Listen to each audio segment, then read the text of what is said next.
Good evening. 1945 సంవత్సరంలో ఐక్యరాజ్య సమితి ఏర్పాటు చేయబడింది అన్న విషయం మనందరికీ తెలుసు. అందుకే అక్టోబర్ 24 ప్రతి సంవత్సరం మనం ఐక్యరాజ్య సమితి దినంగా మనం జరుపుకుంటాం. That is called United nations డేగా మనం జరుపుకుంటాము.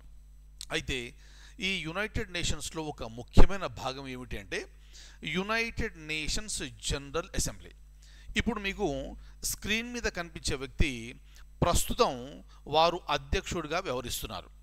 ఈ జనరల్ అసెంబ్లీలో ఎవరుంటారు? ఐక్యరాజ్య సమితిలో ఉన్న సభ్య దేశాలన్నీ కూడా జనరల్ అసెంబ్లీలో సభ్యత్వం కలిగి ఉంటాయి. దీంట్లో ఒకరిని ప్రెసిడెంట్గా 1 సంవత్సరం పాటు ఎన్నుకోవడం జరుగుతుంది. అయితే ఈ సంవత్సరము ప్రెసిడెంట్గా ఉన్న వ్యక్తి ఎవరు అంటే డెన్నిస్ ఫ్రాన్సిస్. వీరు 5 రోజుల పర్యటన నిమిత్తం భారతదేశానికి వచ్చారు. అలాగే ఈ యునైటెడ్ నేషన్స్ కనుక తీసుకుంటే దాంట్లో ఉన్న మరొక ముఖ్యమైన భాగం ఏమిటంటే యునైటెడ్ నేషన్స్ భద్రతా మండలి, ఐక్యరాజ్య సమితి భద్రతా మండలి. దాన్ని ఇంగ్లీష్లో యునైటెడ్ నేషన్స్ సెక్యూరిటీ కౌన్సిల్ అని అంటారు.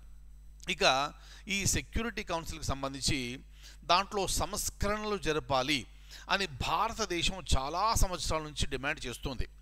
భారతదేశంతో పాటుగా జపాన్, బ్రెజిల్, సౌత్ ఆఫ్రికా లాంటి దేశాలు ఎన్నో రోజుల నుంచి ఈ సంస్కరణలు చేయాలి అని పట్టుబడితే ఈ సెక్యూరిటీ కౌన్సిల్లో ఉన్న 5 సభ్య దేశాల్లో 5 పర్మనెంట్ శాశ్వత సభ్యత్వం కలిగిన దేశాల్లో కొన్ని దేశాలు దీనికి వ్యతిరేకంగా ఓటు వేయడం వలన ఈ ప్రాసెస్ అంతా ముందుకు సాగడం లేదు.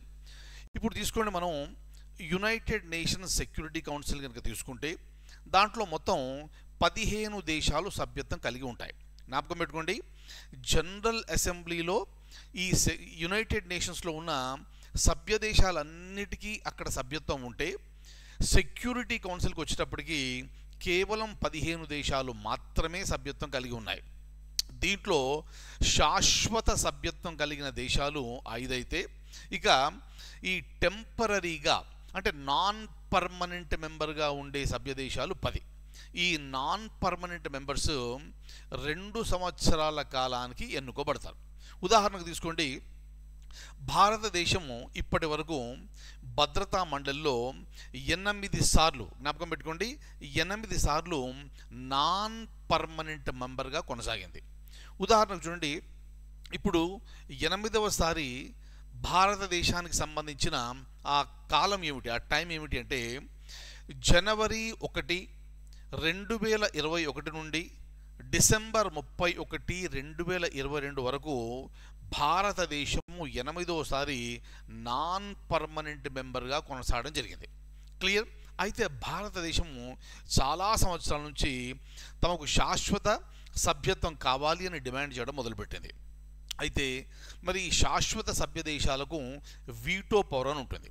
అంటే సెక్యూరిటీ కౌన్సిల్లో ఏదైనా ఆమోదం పొందాలి అంటే ఈ 5 దేశాల్లో 5 దేశాలు కూడా ఖచ్చితంగా ఆమోదించవలసి ఉంటుంది. 4 దేశాలు ఆమోదించి ఒక దేశం కనుక ఆమోదించకపోతే అది చెల్లుబాటు కాదు.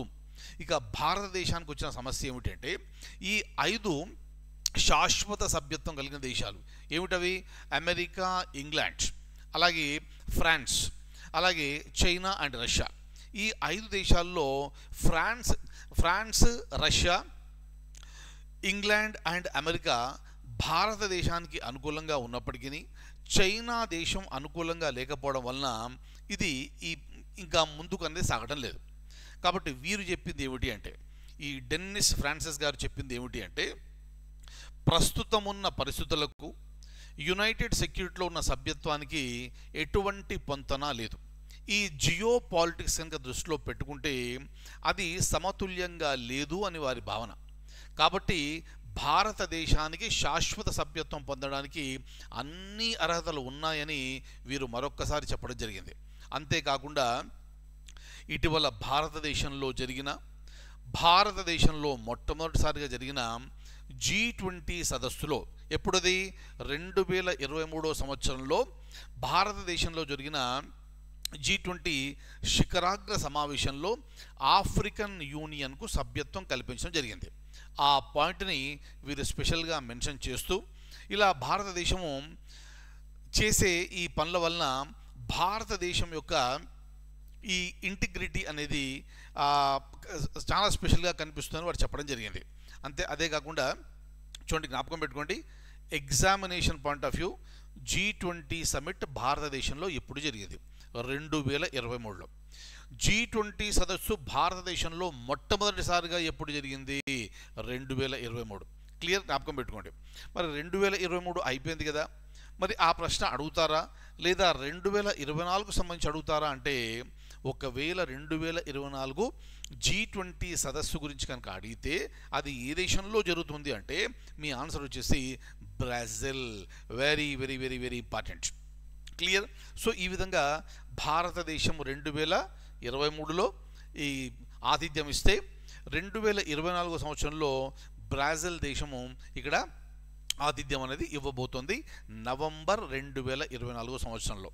ఇక మనం గమనించాల్సిన ముఖ్యమైన విషయం ఏమిటంటే, ఇక్కడ వీరు డెన్నిస్ ఫ్రాన్సిస్ ఎవరు, వారు భారతదేశానికి వచ్చిన తర్వాత భారతదేశానికి అనుకూలంగా భారతదేశానికి ఈ సెక్యూరిటీ కౌన్సిల్లో శాశ్వత సభ్యత్వానికి సంబంధించి మద్దతుగా ఇచ్చిన స్టేట్మెంట్స్ అవన్నీ కూడా ఎగ్జామినేషన్ పాయింట్ ఆఫ్ వ్యూ మీరు జ్ఞాపకం పెట్టుకోవాలి.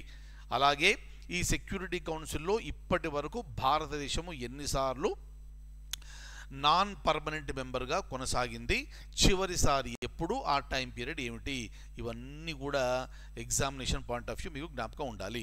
అలాగే G20 సదస్సు గురించి నేను చెప్పిన పాయింట్స్ దయచేసి మీరు జ్ఞాపకం పెట్టుకోండి. అలాగే భారతదేశంతో పాటుగా జపాన్, అలాగే సౌత్ ఆఫ్రికా, అలాగే బ్రెజిల్ దేశాలు కూడా సెక్యూరిటీ కౌన్సిల్లో శాశ్వత సభ్యత్వం కోసం తీవ్రంగా శ్రమిస్తున్నాయి. Very very important. Clear. So ఈ రోజుకు మనం ముగిద్దాము. నెక్స్ట్ క్లాస్లో మరిన్ని కరెంట్ అఫైర్స్తో మళ్ళీ కలుద్దాము. అంతవరకు సెలవు. Take very good care.